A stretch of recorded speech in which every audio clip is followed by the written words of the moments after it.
السلام علیکم، میں ہوں آپ کا میزبان اور آپ دیکھ رہے ہیں الخوارزمی۔ کیا آپ چاہتے ہیں کہ آپ کا دماغ بجلی کی طرح تیز چلے؟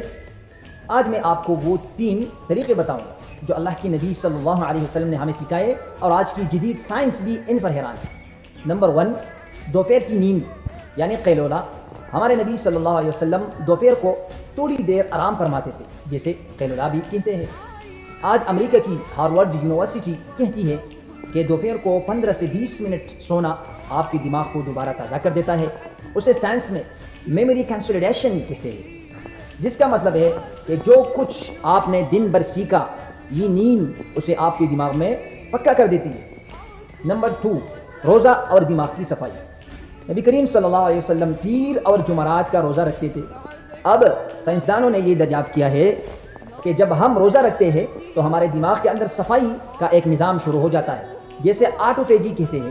یہ نظام دماغ کے اندر موجود گندگی اور زہریلے مادوں یعنی نیورو ٹاکسنس کو چن کر صاف کر دیتا ہے، جس سے دماغ بالکل نیا ہو جاتا ہے۔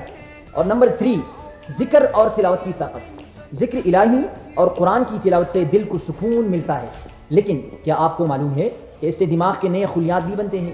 اس عمل کو سائنس میں نیوروجینیسس کہا جاتا ہے۔ اس سے انسان کی سمجھنے اور سوچنے کی طاقت یعنی کوگنیٹو فنکشن بہت مضبوط ہو جاتی ہے۔ حاصل کلام یہ ہوا اور خلاصہ یہ ہے کہ سنت نبی صلی اللہ علیہ وسلم پر عمل کرنا ہی اصل میں کامیابی ہے۔ اگر آپ کو یہ سادے سی ریسرچ پسند آئی تو آئیے دوسروں تک پہنچائیے اور الخوارزمی کو فالو کرے۔ جزاک اللہ، اللہ حافظ۔